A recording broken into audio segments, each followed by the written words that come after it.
had that dream again. My small business needs to hire, but I don't use LinkedIn, and I hire an energy vampire. But also, they're a literal vampire. And suddenly, my team is spending all their time sharpening wooden stakes and buying bulk silver and rehearsing ancient chants, and then I wake up. Don't let hiring nightmares ruin your dreams. LinkedIn Jobs' new AI assistant takes insights from over 1 billion professionals to create a short list of the best fits for you. Post your job for free at linkedin.com/quality. Start hiring today with LinkedIn. Well, the holidays have come and gone once again, but if you've forgotten to get that special someone in your life a gift, well, Mint Mobile is extending their holiday offer of half off unlimited wireless. So here's the idea. You get it now, you call it an early present for next year. What do you have to lose? Give it a try at mintmobile.com/switch. Limited time 50% off regular price for new customers. Upfront payment required. $45 for 3 months, $90 for 6 months, or $180 for 12-month plan. Taxes and fees extra. Speeds may slow after 50 gigabytes per month when network is busy. See terms. You are entering the realm between the hidden and forgotten, a slipstream caught between realities, a secret museum of the esoteric, the private library of shadows, all taking place in a world forged from mystery and caught between logic and myth. You are entering ParaReality.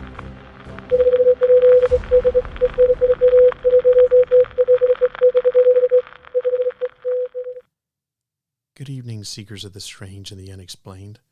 Welcome to ParaReality, a place where shadows whisper, mysteries linger, and the line between fact and the unknown grows razor thin. I'm Sandman, your guide through the hidden corridors of reality. Here every question awakens a mystery, and every mystery pulls us deeper into the truth concealed in the shadows. Tonight, we step once again into the world where truth and mystery collide.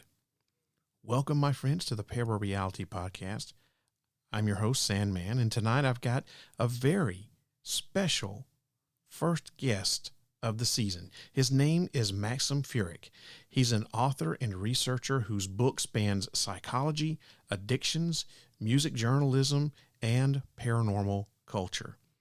For decades, flying saucers were dismissed as merely fantasy, misidentified lights, hoaxes, or hallucinations. Then pilots spoke up. Radar confirmed the impossible, and Congress started asking questions. But what if UFOs aren't just machines in the sky? What if they're psychological events, cultural mirrors, altered states of belief playing out across history? Well, this is ParaReality, and this is the Flying Saucer Esoteric. To learn more, you'll have to turn on, tune in, and find out. ParaReality is a proud member of the Evergreen Podcast Network. For more information or to check out other shows on the network, please visit evergreenpodcast.com.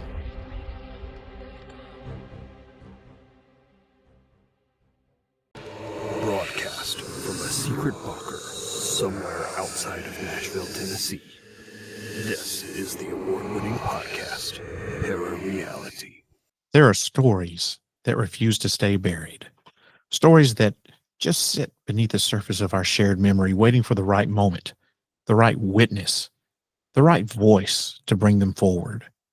For decades, humanity has looked to the sky, reaching for answers in the unexplained movements of lights overhead, the impossible shapes drifting across our radar screens, and the testimonies of those who swear they have encountered something not of this earth.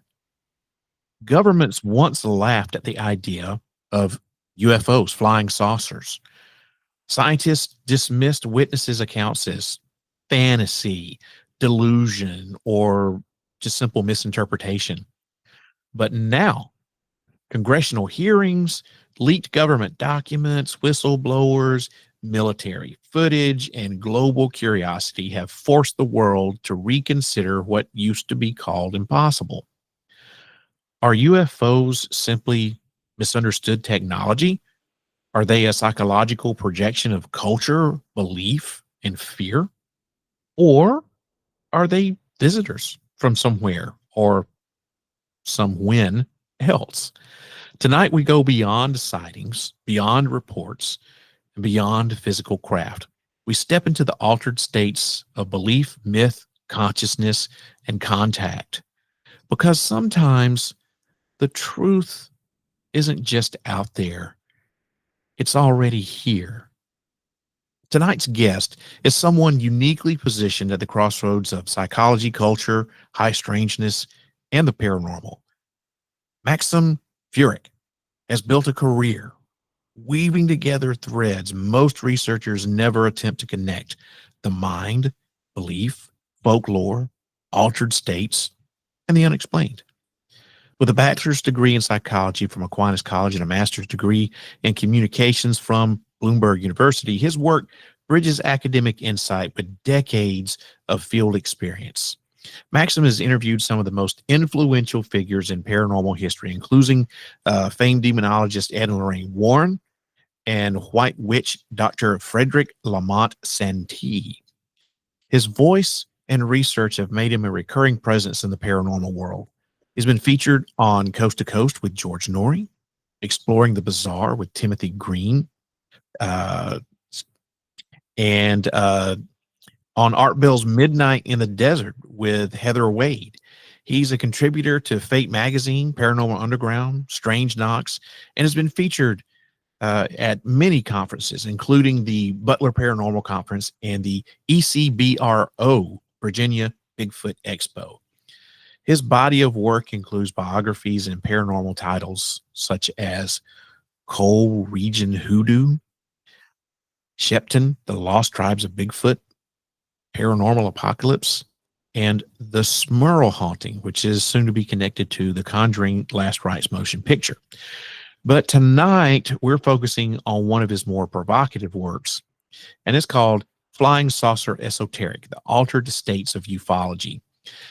That's a book that doesn't just catalog UFO reports, but examines the phenomena as a living, evolving intersection of belief, consciousness, history, and the human experience, from ancient theologians and astronomers to modern whistleblowers, hearings, and the now infamous Mexican alien corpses. So buckle up, listeners, because tonight we're not just discussing UFOs. We're questioning the nature of reality itself. Mr. Maxim Furek, welcome to the ParaReality podcast. Sandman, for the info, having a nice conversation about flying saucers and UAPs and all of that. So yeah, thank you so much. And your introduction was just totally awesome. So thank you so much. You know, I that's great. I mean, we need to communicate not only just in poetic terms and but very good, well done. So. Oh, thank you very much. I appreciate that. Worked real hard on that. And also, as I said earlier, your library shelf is just a plethora of resource information. So look at that, the Necronomicon and the Stephen King books and everything else. Yeah, I've got this. I just got this. Every year I get myself a Christmas present. And this year I picked this up, the Atlas of Unidentified Flying Objects. And it was suggested to me by Ryan Sprague from Somewhere in the Skies podcast. I haven't started reading it yet, but he highly recommended it. Yeah. So I'm looking forward to cracking that thing open. And I like physical media. I'm a physical media guy, so I like to buy books, but I do have a Kindle, and I have a bunch more that never going to be on the bookshelf on Kindle. So yeah. And as you know, that term Atlas is resonating currently in what's happening here. So, it is, and we're going to talk a little bit about that here in a few minutes. So I want to get right into it and start off with asking you some questions about your book, the Flying Saucer Esoteric, Altered States of Ufology. Now, this has been published by Beyond the Fray Publishers. So what is it that you're trying to say with this book? Yeah, well, Beyond the Fray had published my Coal Region Hoodoo, Paranormal Tales from Inside the Pit. And I had a couple of chapters there referencing flying saucers, UAPs. I still like to use the word UFO they're flying saucers. I mean, just like, that speaks to me. But I just felt that I needed to take it a little bit further. And when I was working on this, I sort of challenged myself. And I know this is sort of over the top, and I don't recommend anybody to go and, do what I did. But I challenged myself to write a book in 100 days. And I was just, something was being channeled through me. I wrote morning, noon, and night. I mean, but what I did was this. I knew that if I was just reaching the breaking point, if I was just getting too close to the edge or to the fire, that I would pull back. But I was giving myself 100 days to complete this, just to see if I could run with that creative process. And if you look at the book, there's in Roman numerals, I have the Roman numeral for 97. And I actually finished the book in 97 days, before I, hit the panic button. But I was really proud of myself. I mean, it was a challenge to myself. I did it. And there's no such thing as writer's block. About that. If you're a writer, you write, and I have all these little files I call, bouts that I work on, get them right, and then I put them in manuscripts. So I'm forever working on that. But Flying Saucer Esoteric was my mission. It was my purpose, 97 days. But what I wanted to learn as much as I could about that whole flying saucer tapestry, before the days of Christ till now. And I just want to go and take a look at that whole thing. But it is something that's dynamic, it's evolving, it's fluid, it is not stagnant, it never has been. It's always something in motion, almost like a living organism, just breathes and and reproduces. So that's what I did. I was just trying to get into the whole thing about flying saucers. What is it? What are they? What are the theories, etc.? So that was my book, Flying Saucer Esoteric, The Altered States of Ufology. Written in 97 days. I was going to ask you why 97 was displayed on the book cover. So now I know. Yeah. And that was pretty much just a cryptic little message. It was just to myself and to some close friends. But so many people have asked me about that I answer. But that's what it was. But it's a couple of things. One was it indicates the mission that I was on. But the other thing, it really represents my passion for the topic. And I think that's my buy-in. That's important about the book and the connection to the book. That I'm sorry. This was 97 consecutive days, right? Yeah, exactly.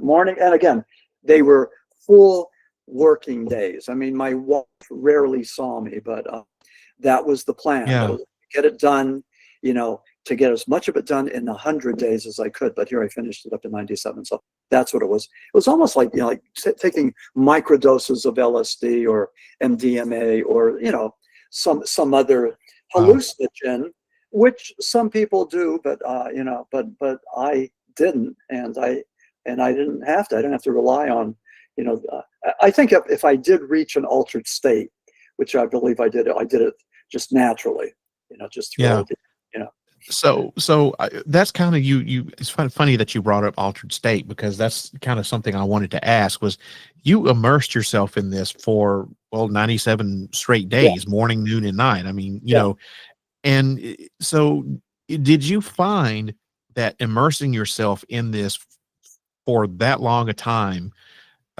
did you find that it changed you in any certain way, like your attitude, your mindset, your whole state of being? I mean, getting involved in something that heavily, with that's because that's a really hefty timeline to write about a subject that is as unending as UFOs. Good word. Yeah. I think what I took with me was a lot of energy, of creativity, a lot of passion, and a lot of confidence. There was no way that I could allow the voice of self-doubt to come in there to say, you're just foolish, you're being stupid, you're wasting your time, all this other stuff. It was not.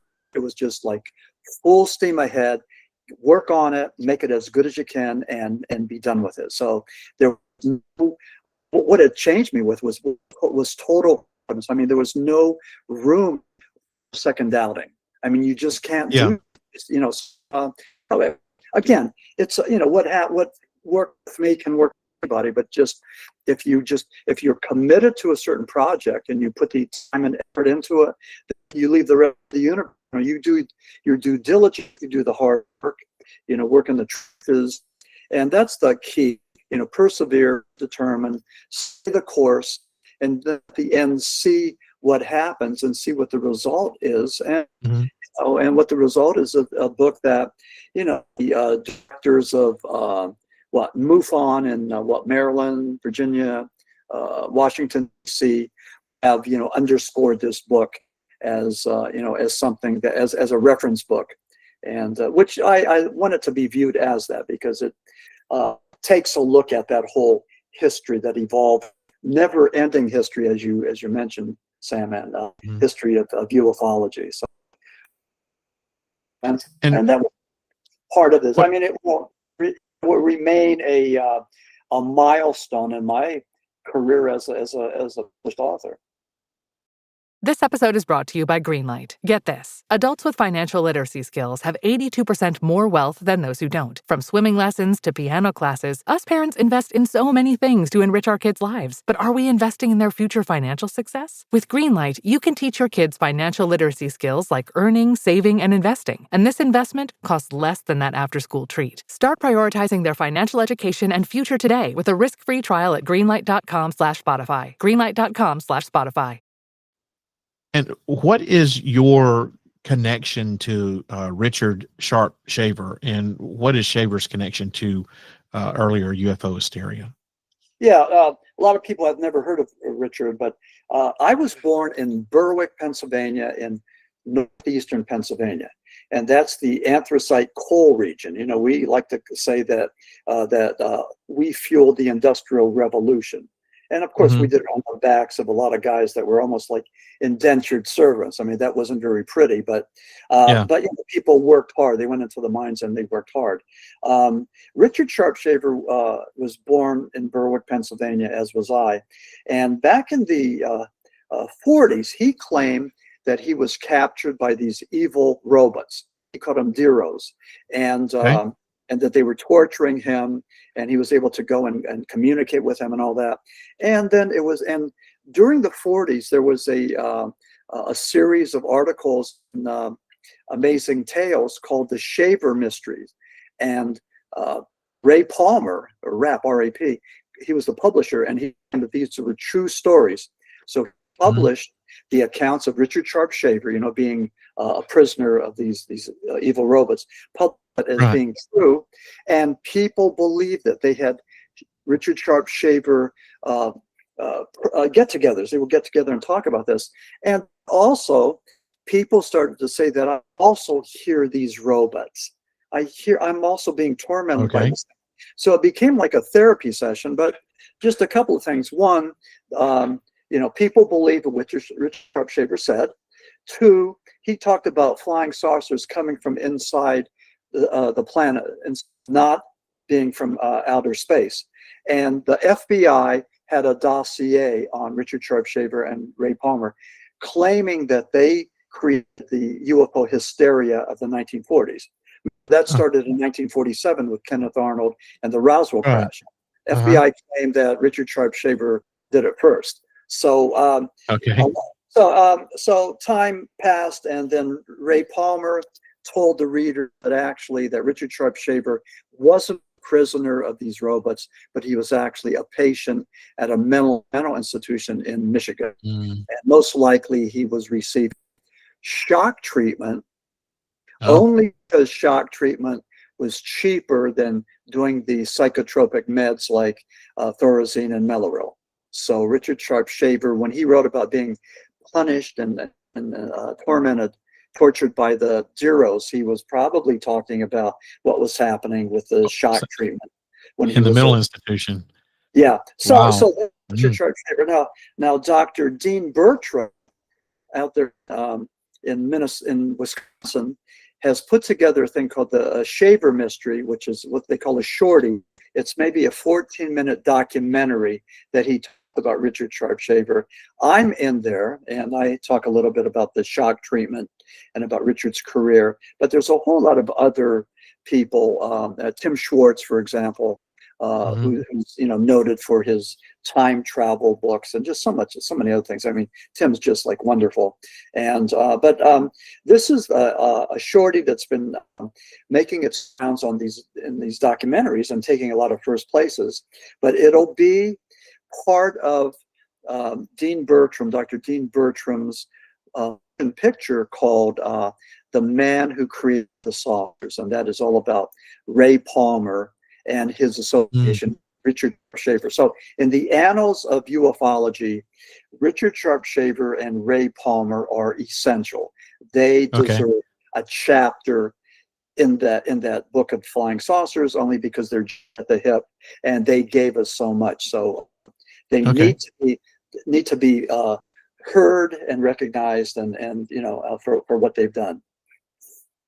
Okay, and you've also written about George Adamski and his flying saucer stuff. Now, he has his detractors. There's a lot of people that say he was a con artist, and I'm kind of of that mindset that he was probably running some sort of con there. So what's going on with you and George Adamski? Yeah, okay. Well, George Adamski definitely was a con artist. He was a con man. He was a charlatan, and he was there during the early days of the Flying Saucers. And this was back just before Kenneth Arnold saw those 9 discs along near. But George Adamski claimed that he saw this craft, the cigar-shaped craft, land in the desert, and that he spoke with a man, a Nordic-looking alien with long blonde hair and blue eyes and everything. They looked a lot like us, but developed a friendship with this alien. He talked through sign language and telepathy. So he talked about that. He talked about that he was a operative for the government, which he wasn't. He had all kinds of photographs of flying saucers. A lot of these were debunked by people like J. Allen Hynek for being a collection of GE light bulbs, and also the most infamous one, the one that just I mean, you just can't wrap your head around it. It was a chicken incubator device that he showed that as his flying saucer. Now, it was a chicken incubator. But back then, in the early days of flying saucers, people believed it. So even though Adamski was amateurish, he was sort of folksy, he was a good-looking Polish gentleman that spoke broken English, had, I think, maybe a 3rd grade education. But what he did was a couple of things. He was charismatic. He was able to get a lot of women to come up there to his place in San Diego, Ontario, and work for him free, gratis. He had people that would actually co-write or ghostwrite his 3 books. It wasn't him, but it was other people that did this for him. No matter what he did, he was he claimed that he went to Saturn for a 5 conference. He said he went to the moon and everything. None of that was true. But what he did was after 1945. This is after we had bombed Hiroshima and Nagasaki, and the world was scared. We were crying because we realized that we were at the point where man destroyed the planet. We were capable of doing that, unfortunately. George Adamski came along, and he was one of the foremost proponents of the New Age movement. And he said that if you listen to the Space Brothers, my friends who came down from Venus, my friends who take me on flying saucer rides to Venus, to the moon, if you listen to these Space Brothers, they will teach us how to stay safe from destroying ourselves. So that was their benevolent, altruistic message. And whenever we look at sci-fi movies, either these aliens are benevolent, they want to help us save ourselves, or else they're like Alien, or Terminator, they're just vindictive, evil, aliens that are coming to get us. So Adamski was a shapeshifter, a little bit of everything. Certainly he was a con artist, but people found him likable, wanted to do things for him. And, he was even invited to, I want to say the Netherlands. He appeared there with the Queen. I may be wrong. I think it was the Netherlands, but he was able to go there and speak with her because, she was just so caught up in him and what he did. So that was his story. But Adamski, certainly in the book of Flying Saucers, if, we would all get to and write that book, certainly Ray Palmer and Richard Sharp Shaver would have a chapter, as well as George Adamski, the professor who wrote the book, who was like, and again, the term contactee, someone who interacted with aliens, he was the one that conjured that. He gave that presented that to our lexicon, one who helped us to learn what that word represented. So Adamski was there. He was a pioneer. Well, I'm glad that you have included, people like Richard Shaver and George Adamski in your work, because, even though one was, I guess certifiably crazy, and the other was a certified, a proven con artist, people like that do have a place in ufology because they do have that, especially Adamski, where he, helped coin some phrases and helped shape the way that people view aliens, as, they're benevolent beings and they're going to help mankind, which is something that has kind of, it still flows through to today. So even though, they may not have been actual true stories, what they contributed to the history does count. It does matter. And when you're talking about stuff like this, you have to look at all sides of the story. So you have to have the good as well as the bad, Right. And when you look at those folks, especially Adamski, he provided hope. He gave us hope. And again, this was during a time when a time period Russia had launched their satellite, the first satellite to go outside of our solar system. When the book On the Beach, was there people waiting to die from radioactive clouds, due to a nuclear war. So a lot of that Cold War paranoia, a lot of the space age anxiety, a lot of that stuff was hanging over the United States in the late 40s and early 50s. And it was reflected in our science fiction, in our books, our literature, all of that. So that's movies, all that. So that's and then with Adamski, we didn't know too much about flying saucers, what they were, what they represented, and Adamski was there, professor was there to teach us, and that's what he did. So anyway. So skipping ahead to modern times here, what do you think about the recent hullabaloo over the 3-Eye Atlas? Yeah, the 3-Eye Atlas, and we all did our research after we saw that, but it was 3 interstellar atlas. So it was the 3rd comet or asteroid that came from solar system that we started to track. One was in 2017, one was in 2019, but this one was big, had some blue in it. They thought it was carbon dioxide. And the Harvard professor that was, I think it was Avi Loeb, I believe his name was Avi Loeb. Avi Loeb believed that it was being propelled by intelligent forces. And, and he explained why. He said there was faster, than the other 2 came from out of the solar system, that there was no residue or debris as it was going. And later on, it did start to break up. So that part wasn't true. But he said the same thing about Mawa, I believe it was called. And that was the one. Oumuamua, How do we say it? I think it's pronounced Omamura. Oumuamua, maybe. Something.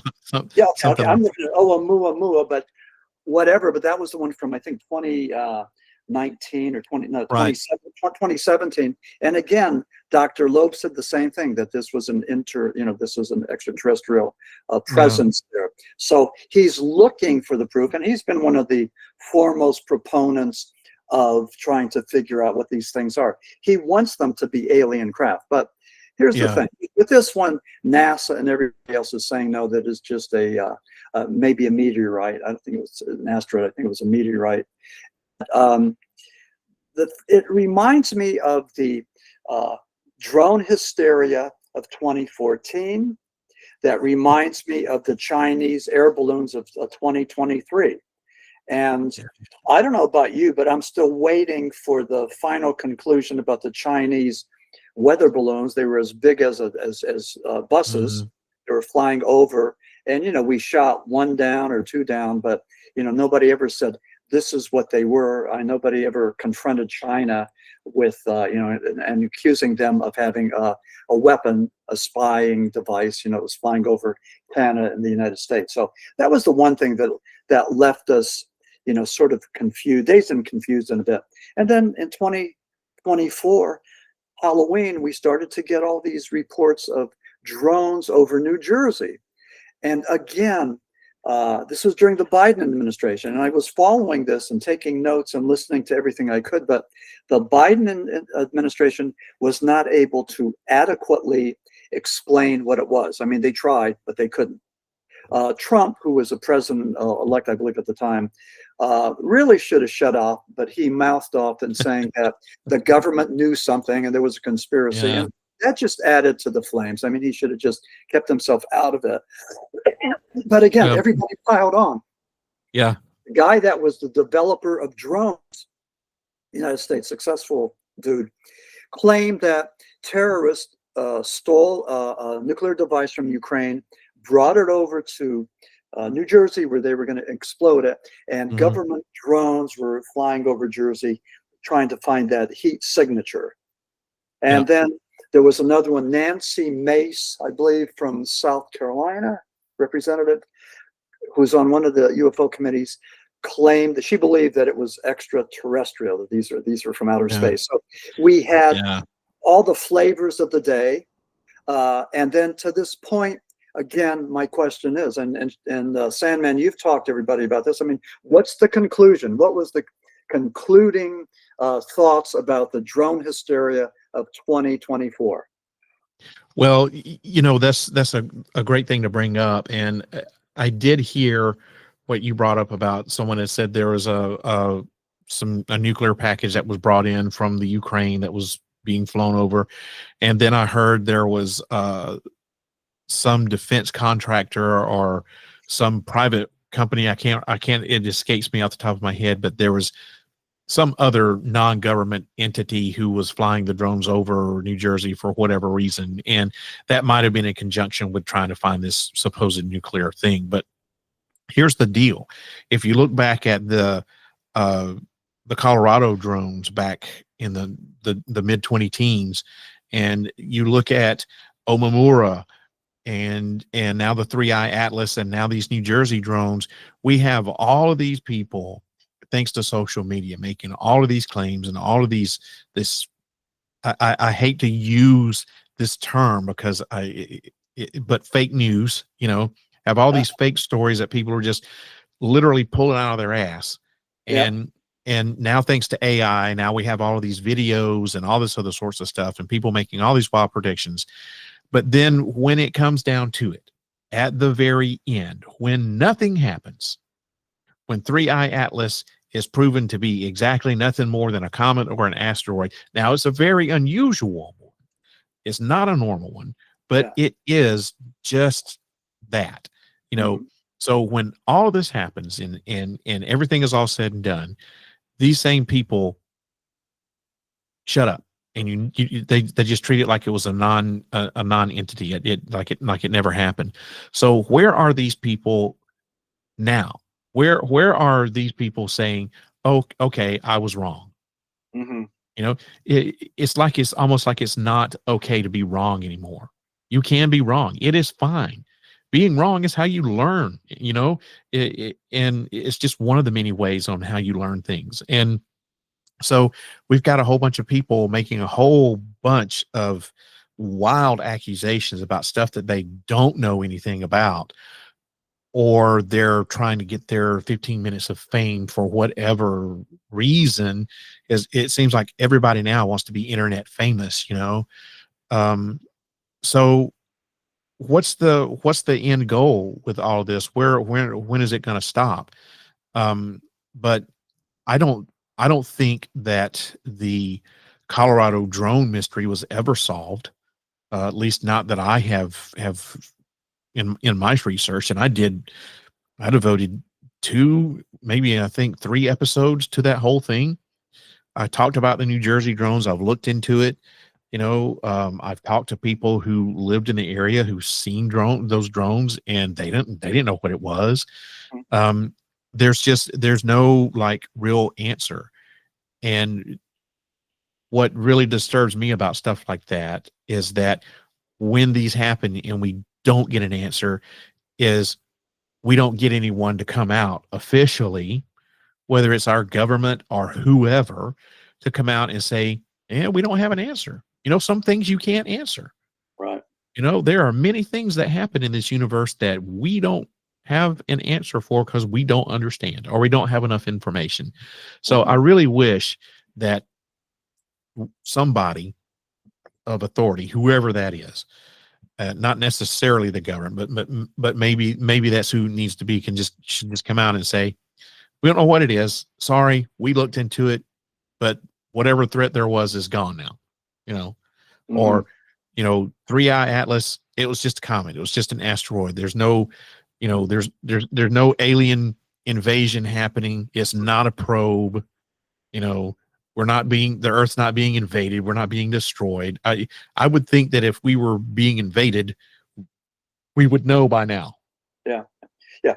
3i Atlas was an easy one. I think that that's being defined by the scientific community, by NASA, by you and I, you know. So I think that that's going to go away and be you know, a nice little category. Didn't happen with the drone hysteria of 2024, because we're still trying to figure out what that was. And it was almost like a Rorschach test. You know, you look up at the sky and you're going to see something. You're going to see something. So I'm a snowbird. I spend winters in Florida and on the Gulf side, and I'm a lucky guy, a lucky paranormal guy. But let's say July of 2023, when they had the first Congressional UFO hearings, I had written 6 letters to people like Marco Rubio, Representative Paulina Luna. I'm trying to think the Tim, what's the name, from Tennessee, I believe. Tim Burchett. Tim Burchett. So I had written, I think it was 6 letters. The only one who responded was Marco Rubio. Now, he was the senator of Florida at the time. But I was asking all 6 of these people for the example of David Grush, who during the testimony of 2023 said that he knows where the crashed vehicles are, and he knows where the non-human biologics are. That's the first time anybody ever heard that term, non-biologics, you know. And he talked the talk. I mean, you got to give him credit. You know, so he was giving us some vocabulary words that we never heard of before. But anyway, that was in July of 2023. Now, what has transpired since then? I mean, the same question as the drone hysteria of 2024. What do we know? Nothing. I mean, we're no closer to the truth after the congressional hearings of 2023, 2024, or in November rather, of 2025.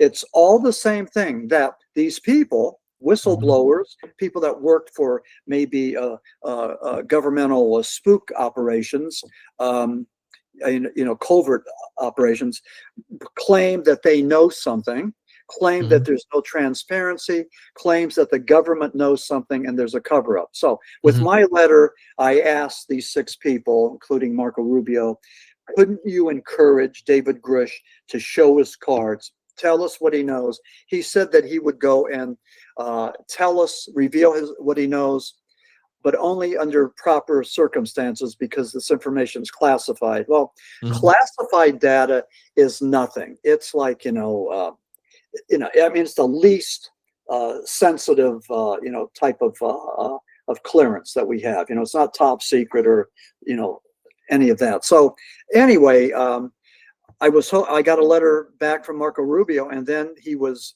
bumped up to Secretary of State. So I lost my contact, and that's exactly what I was trying to do. I was trying to get them to at least, take it a step further. But look what's happened. 3 congressional hearings, and every time, you have a talking head from the government or from the Pentagon saying, nope, we have nothing.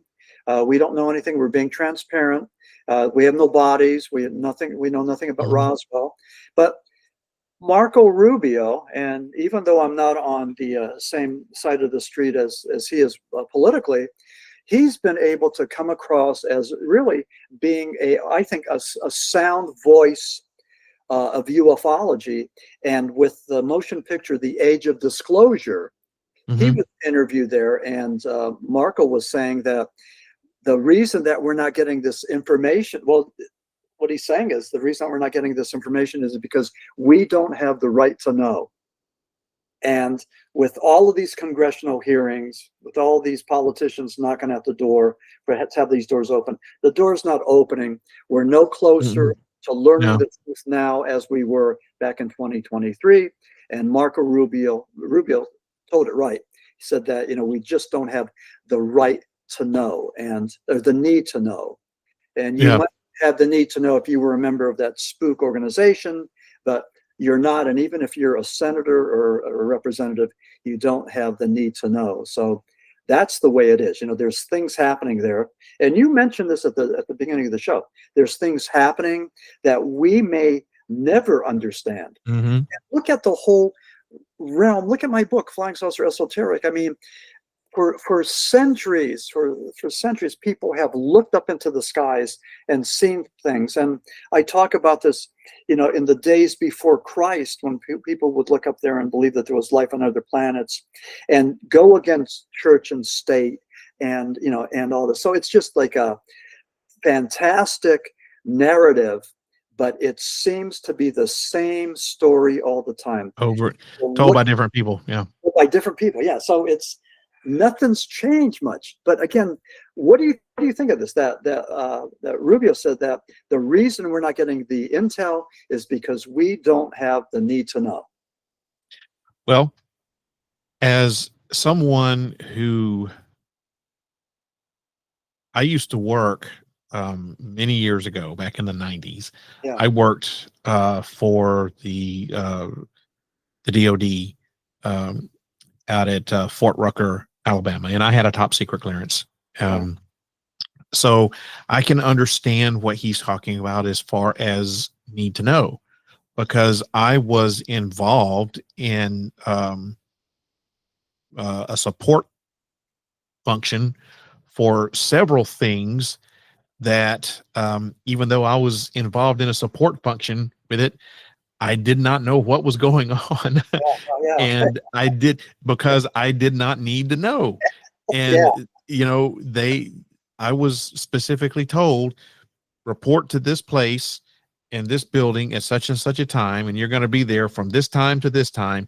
And if we need you, we will come get you, and we will we will tell you where to go if we need you. Otherwise, stay in this area, don't leave.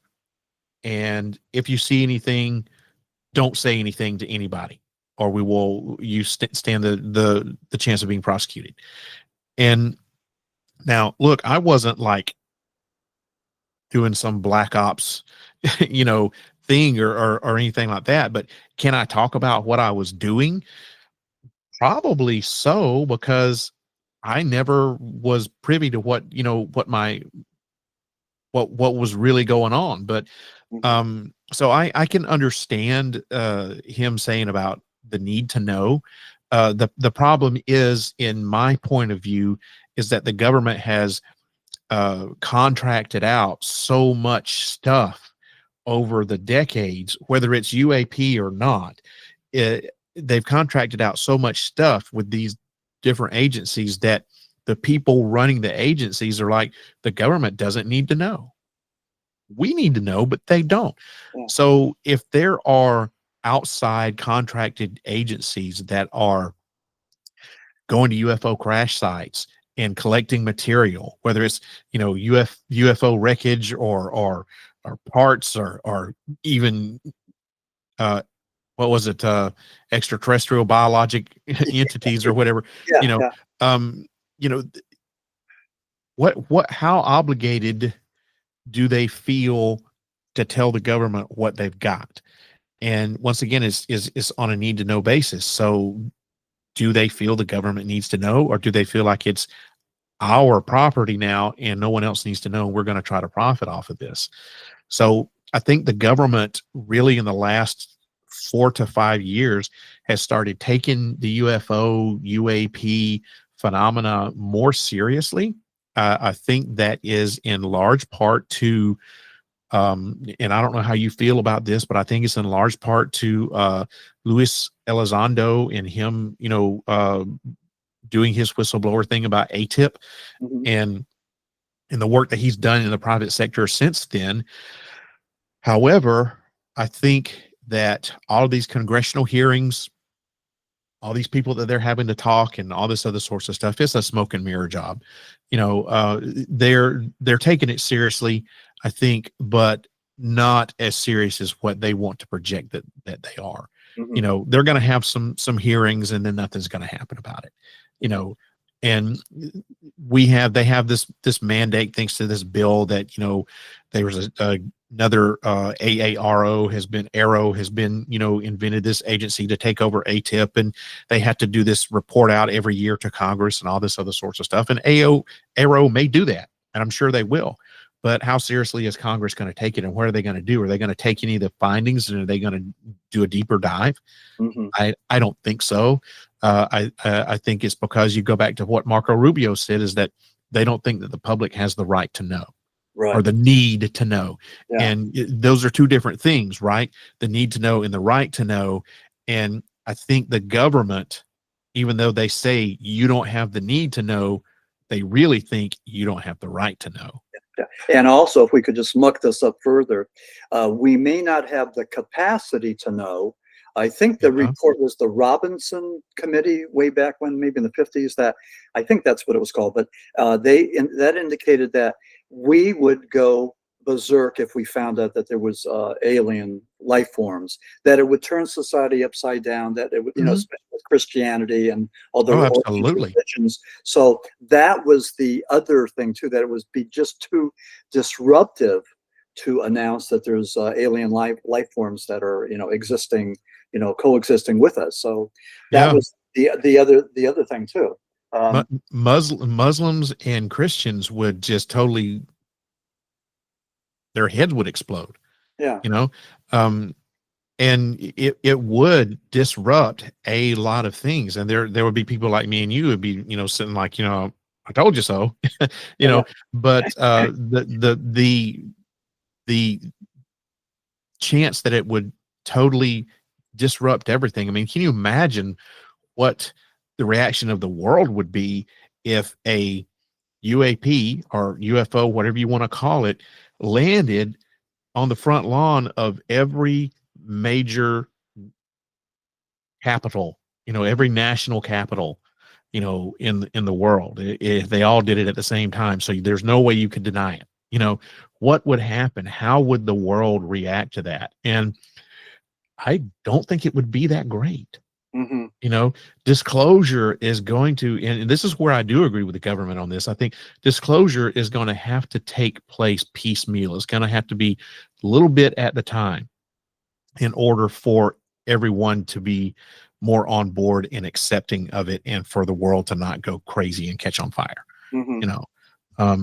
So, maybe one day we'll have a unifying body that in our government that really wants to do good for the American people and not for the party, and be a little bit more transparent. But I don't think, I think we're closer to it now than what we ever have been, but I don't think that we're going to see it anytime soon, probably not in our lifetimes. Yeah.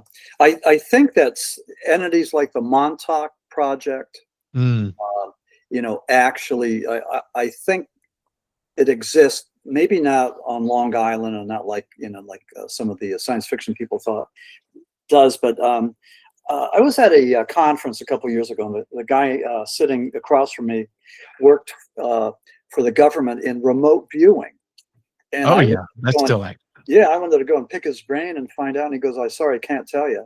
But yeah, it's my belief that there's all these government entities, maybe not headquartered in Montauk, but all over the place, that may be specializing in things like remote viewing, time travel, projection, mind control, you name it, anything that would give us a military edge. And I think that United States, Russia, China, maybe Iran, maybe North Korea, I think they're all, Israel, they're all playing around with that to try to get the military edge. So I think that that's one thing that's happening.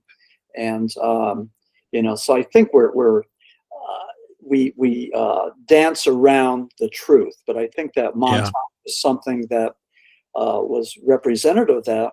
And then even with Roswell, I mean, we keep on talking about something came down, the government knows what it is, won't tell us, but their bodies everywhere. I'm thinking that Roswell is more of a mythology, and something like Kecksburg, the 1965 crash in Kecksburg, Pennsylvania, was more authentic, only because of the time period. When, as soon as that happened, people came forward, they were interviewed, they gave their testimony. The Freedom of Information Act was utilized to get information. However, much of it was either redacted or lost, even though that there was an immediate request for that. But compare Kecksburg with Roswell, and Roswell, the Roswell incident with who was it? William Moore. And Stanton Friedman did a lot of work with that, but that book was 33 years later before they interviewed these people, and it was second and third party, so the story wasn't fresh, but it grew, and it grew into this mythology, and we can't get away from Roswell, even though what do we have? Nothing. I met Walter Hout. He was the guy that was the publicist for the Army Air Force. Army Air Force. So what happened was the newspaper caption was Army Air Force captures disc.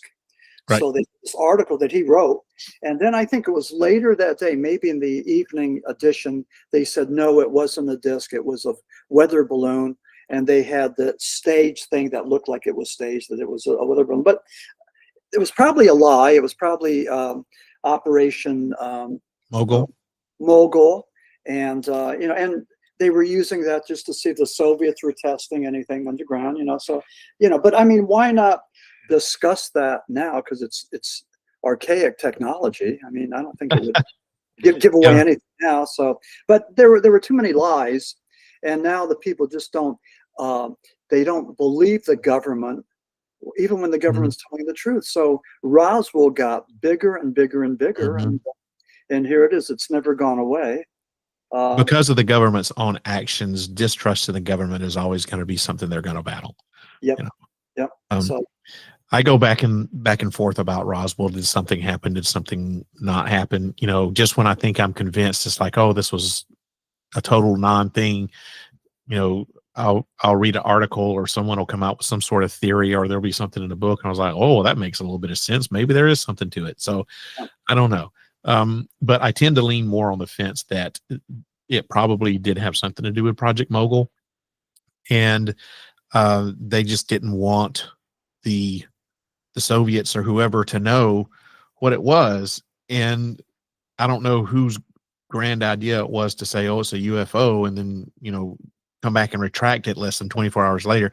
And that's where you get all the controversy and everything. There's like you said, there's too much he said, she said, too many people that are telling inaccuracies, because it was 33 years later before it was really thoroughly investigated. And we'll never, ever, ever know what happened to Roswell, but it is probably one of, if not the most important events in ufology. Yeah. Yeah. Whether there was anything to it or not, Mhm. it really was the one that kicked the doors wide open for all of this. I mean, even, Kenneth Arnold, was, he's famous, and if you're in ufology, you know who he is and what he saw, and he's the guy responsible for the term flying saucer. But I mean, even him, this eclipses him. And if you were to ask people what's the top 10 UFO stories or UFO events, Roswell's always at the top. Mhm. So it's you go back to like what we were talking about with George Adamski and Richard Shaver. Those guys, they have their place in ufology, just like Roswell does, whether anything really actually happened there or not. Yeah, yeah. But it's, what's interesting about the realm of the paranormal and the ufology, we can talk about it. We can talk about the possibilities. Yeah. And this is what I like about this field. I've been doing this for, I don't know, maybe a good decade.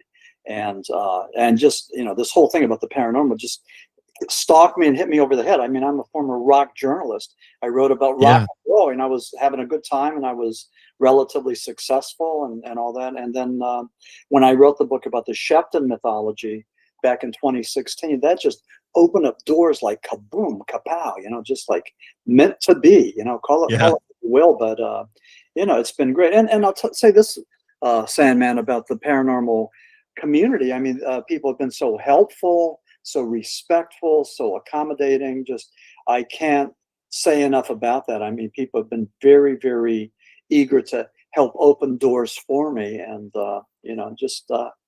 can't say enough about that. It's a great community, a lot of really nice people there. And I'll say this, not as territorial as some of us older guys. I think a lot of the paranormal community are comprised of younger people that have more of a tribal nature, a tribal instinct, a communal instinct that let's help one another. And it's wonderful. And I know this because, I mean, I've been helped by numerous, people like that. So that's great. Yeah, it really is. Yeah. Well, we're quickly running out of time, so I have a couple of final questions I'd like to ask you. Yeah. So the Age of Disclosure documentary that just hit Amazon a couple of weeks ago, that's all the buzz. Now, I have not seen it yet. I've got it in my queue. Yeah. Just haven't taken the time to. I was going to watch it this weekend, and now time's gotten away from me once again.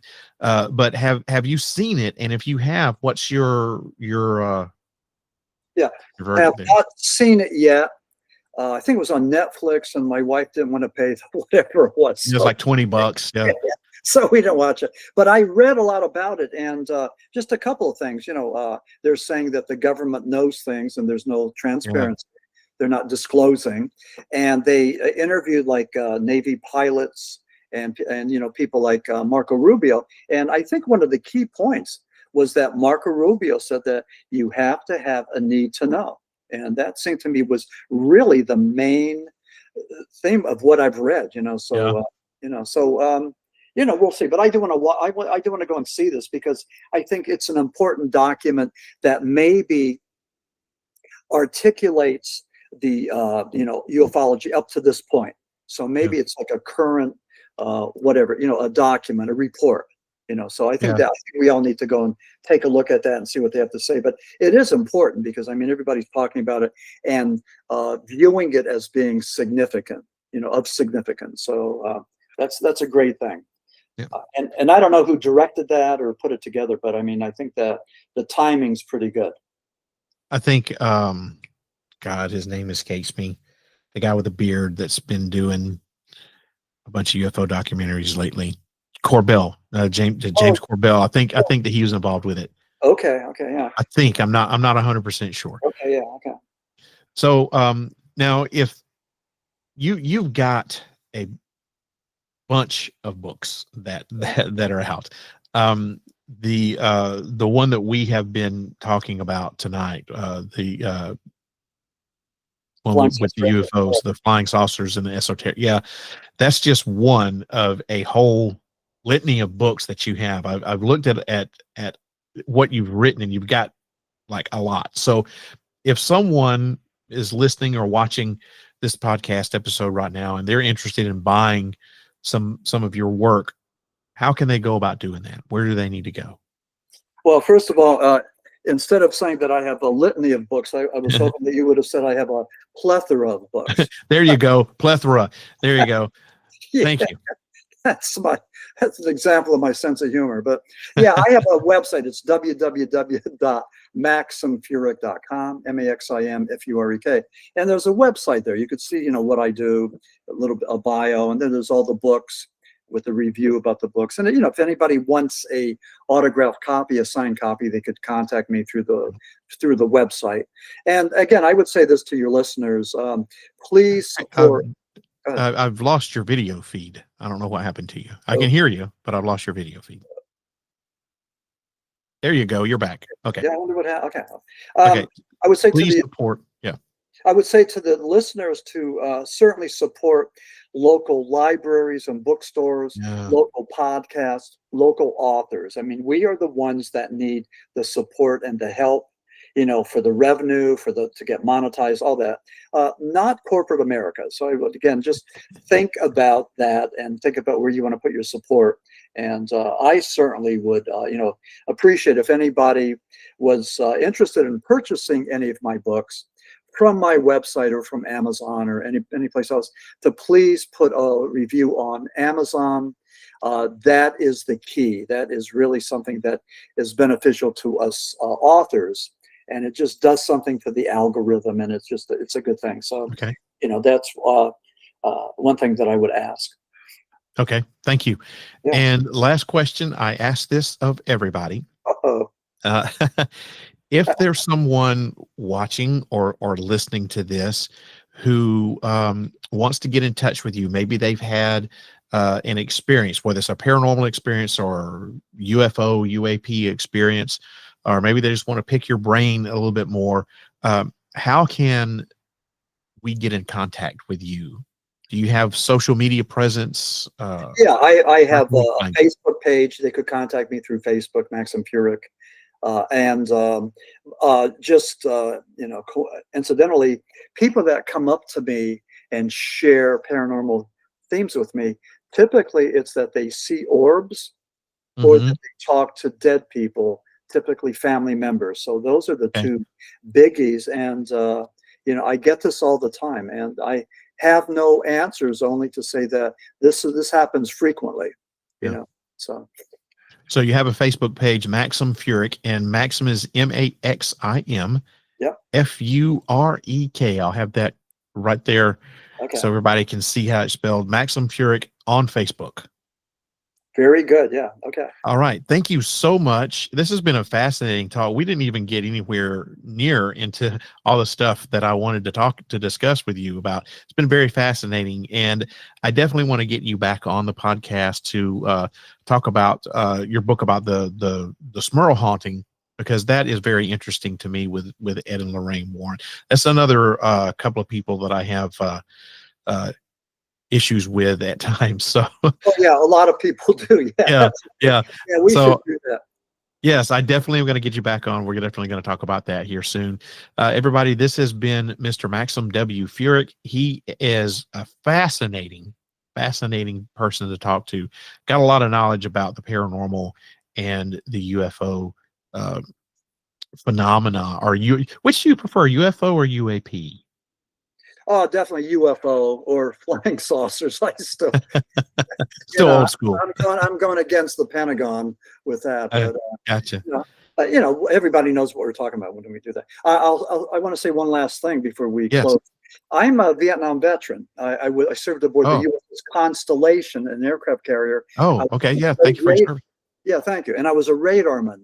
I saw flying saucers. I saw bogies, solid, maneuverable bogies. They were faster and more maneuverable than any guided missiles we had or the Soviets had.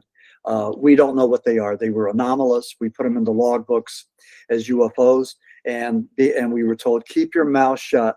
Don't tell anybody what you saw. Same as your experience. So, that's going around. So, well, is your book, Flying Saucer Esoteric, The Altered States of Ufology, is available on Amazon and on your website. Now, is your website MaximFurek.com? Yeah, www.maximfurek.com. Yeah, easy to get. All right. Thank you very much for appearing on the podcast, and I look forward to speaking to you again soon. Thank you, Sandman. Have a great day, and thank you to your listeners for listening in. Okay, have a good one. You too. There's a strange thing that happens when you spend time studying the UFO phenomenon long enough.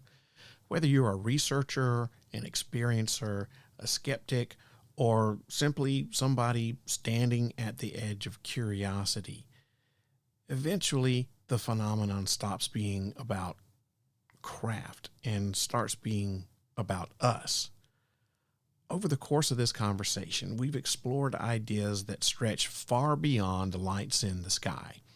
We've touched on ancient astronomy, alleged ancient corpses, modern government hearings, 20th century contactees, folklore, consciousness, altered states, and the evolving psychological architecture of belief itself.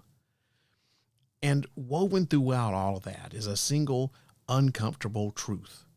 Whatever the UFO phenomena is, it refuses to stay in just one category. It's not purely physical. It's not purely mythological. It's not purely psychological. And it's not purely technological. Instead, it exists in the space between all of those things.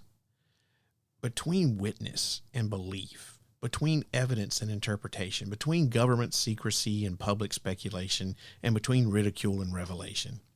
Some will say the flying saucer era began in 1947 with Kenneth Arnold, Roswell, and the modern age of sightings. And others will argue, as tonight's discussion has kind of echoed, that the roots reach deeper than that. Long before radar, before the Air Force, before high-definition cameras and congressional hearings, they stretch into scripture. But they definitely go into myth and folklore, celestial omens, and collective human history. And when you examine that full timeline, the pattern becomes harder to ignore. Whether it's George Adamski's controversial claims, the Shaver mystery, the USS Nimitz encounter, or the recent political firestorm surrounding whistleblowers like David Grush, every era seems to have its own version of contact, controversy, and confrontation with the unknown. And yet every era also has something missing: closure. And instead of answers, the phenomenon gives us more questions. It gives us questions about physics, questions about consciousness, questions about the nature of reality and our place within it. Is Bigfoot connected to UFOs? Are extraterrestrials biological entities, interdimensional intelligences, time travelers, or something far outside human understanding that our vocabulary hasn't even caught up to yet? Are alleged alien bodies, congressional confessions, leaked videos, and government programs the beginning of this closure, or just another layer of misdirection? Are we witnessing the unraveling of truth or the evolution of belief? That's the strange beauty and frustration at the heart of Maxim Furek's work in Flying Saucer Esoteric. It isn't a book that tries to give you just one answer. It isn't about pushing a single narrative. Instead, it challenges the reader to look at the entire tapestry: the contactees, the hoaxes, the whistleblowers, the myth makers, the experiencers, the fabric of pop culture, and the shifting psychological landscape of an audience waking up to the possibility that we are not, and may never have been, alone. Whether disclosure is already happening, whether it's being withheld, or whether the phenomenon is something we're still not equipped to understand, one thing's certain: humanity is paying attention now. And what we once lived in whispered speculation and late night radio shows, now sits in congressional hearings, scientific panels, and the mainstream conversation. The taboo has cracked. Now, maybe not wide open, but enough to let the light shine through. So, as we close tonight's journey, let's consider this. Maybe the most profound part of the UFO mystery isn't the craft, the things in the sky. Maybe it's what the mystery reveals about us, our fears, our hopes, our imagination, our limits, and our readiness, or lack thereof, to confront something bigger than ourselves. And perhaps the real question isn't, what are UFOs? Maybe the question is, what will we become once we finally know? Because one day, whether through science, disclosure, contact, or consciousness, the truth's going to come out one way or the other. And when it does, it won't just change what we believe. It'll change who we are. And that, my friends, about does it for tonight. Thank you for listening. I really appreciate it. Before I do that, here are just a couple more things. Hey guys, I'd love to hear from you. Do you have a story, a question, or a topic you'd like me to cover?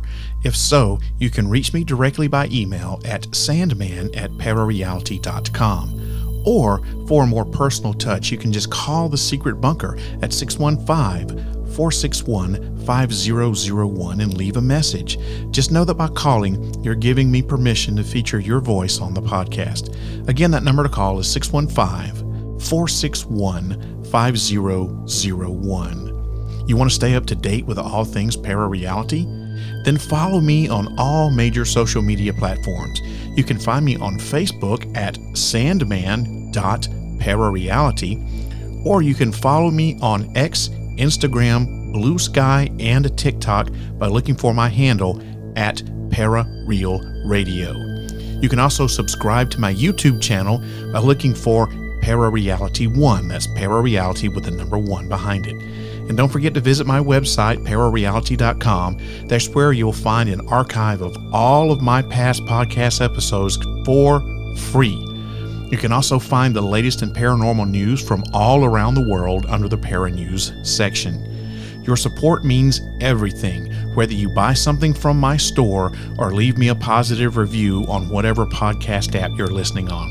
A 3-star or higher review goes a long way in helping this podcast reach new listeners, and I would truly appreciate it. Thank you. I hope that you enjoyed tonight's episode of ParaReality. The next episode will drop on Friday, February the 6th, 2026 at 8 o'clock Central U.S. time. And this is going to be the final part of my 2-part series on disclosure. So make sure you tune in, and find out. I hope that this podcast opens your mind up to new ways of thinking, expands your consciousness, and produces a change in the way you see the world. If you wish to change, you must lift the veil of ignorance that has been cast over your eyes. Only then will you see the true power of the universe. I hope you have a wonderful evening, and I will see you again in a couple of weeks. Good night, everybody. If you wish to change, you must first lift the veil of ignorance that has been cast over your eyes. Only then will you see the true power of the universe.